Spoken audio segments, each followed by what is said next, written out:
Hi, and welcome to On Stage at A.C.T. Today, we're sitting down to talk with the cast and crew of the upcoming production of Oleanna. First up in our hot seat is actress Rachel Swanzy. Rachel, welcome. Hi. Well, you are brand new to the A.C.T. stage, so no one's seen you here before. Let us get a little bit of information. Tell us about you and where you come from. What's your background?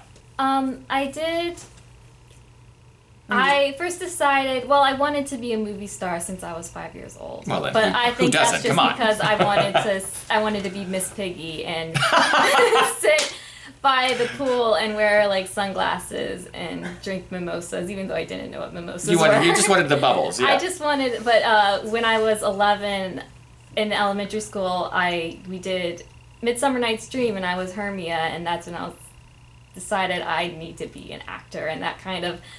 I tried to You got the bug. Yeah, I can't get rid of it. I've tried to beat it out of myself. My parents have tried to beat it out of me. The world has tried to beat it out of me, and it's not going away. How'd you get involved at A.C.T.?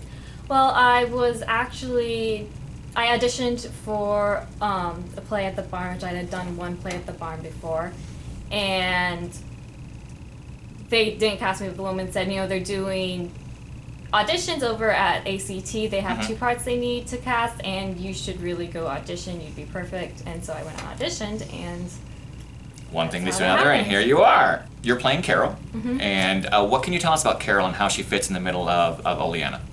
What's really challenging about Carol is so much of her character development happens off the stage, and to have her be this confrontational character while still being sympathetic, because I feel like as a play it won't work if you can't feel some sympathy for her, and it would be really easy for her to come off as not sympathetic. So it's easy for someone who's not thinking of those things to have her come across as nasty, bitch, or it's easy for someone to just kind of look who's never been through who's never been a woman in college, who's never been a woman to. If you've never been a woman, it's really easy. Or even sometimes if you've been a woman, it's easy to write it off as being like, well, she's just this attention-grubbing bitch. Which. Do you really identify with Carol? Is it someone that you can, like, when you read her, that you just saw who she was? I do. I can identify with her a lot.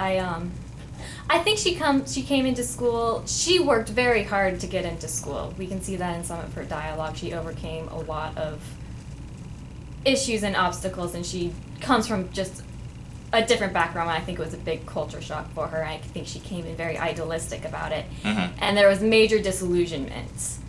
She comes in this very idealistic and naive, and then very angry and disillusioned. And I think through this situation, she's been put through the fire because things had to have been very hard for her, but she's sort of found herself. So being put through the fire, she comes out stronger in the end. She comes out stronger and finds out who she is, even though it never doesn't get easier for her. It's not easy for her at the end. It just gets harder and harder the more it goes, but she becomes more and more herself and comfortable in her skin. Now, how are you handling the so-called mammoth speech, since the dialogue is very specific to his kind of shows? At first, it was very, because you want to wait for the other actor to give his speech because you don't want to speak over him, and then you kind of just start talking and just saying, because you have this one through thought that you need to get out, and they have their own through thought, so you have to concentrate on that. But then you have to pick out the spots where they're reacting, you're reacting to something they say, and they're reacting to something they say, and make sure that gets out and comes across. Do you have another project lined up? Are you doing something next? No, right now I'm just concentrating on trying to move. Hopefully, as soon as I have myself put together, I'll be doing more plays. Well, when you figure out how to put yourself together, tell me, because I think I'm still working on it, and I'm much older than you, so it's perfectly fine. Is there a role that you are dreaming of doing at some point? I mean, that you haven't yet? There are two. I would really love to do Laura from the Glass Menagerie. Oh, that's a classic. I've done workshops, or where I've directors workshops. When I was in school, I volunteered to, when they were directing, had to direct a scene. I played it in there, and it was My teacher told me you were born to play her. I was Oh, like, that's yeah, so adorable. I know, I am Laura, I am her. Why, and I ask this to everybody, why, if you had to tell people to come and see Oleanna, how would you sell the show? Why would people come and see the show? It's one of those shows that is a modern classic. Mammoth's style is still, it affects the way playwrights write today. He was such a huge, he's still alive, right? So yeah, he's still alive. He's still this huge giant, and it affects the way. And so, if you are interested in theater, you owe yourself to see it.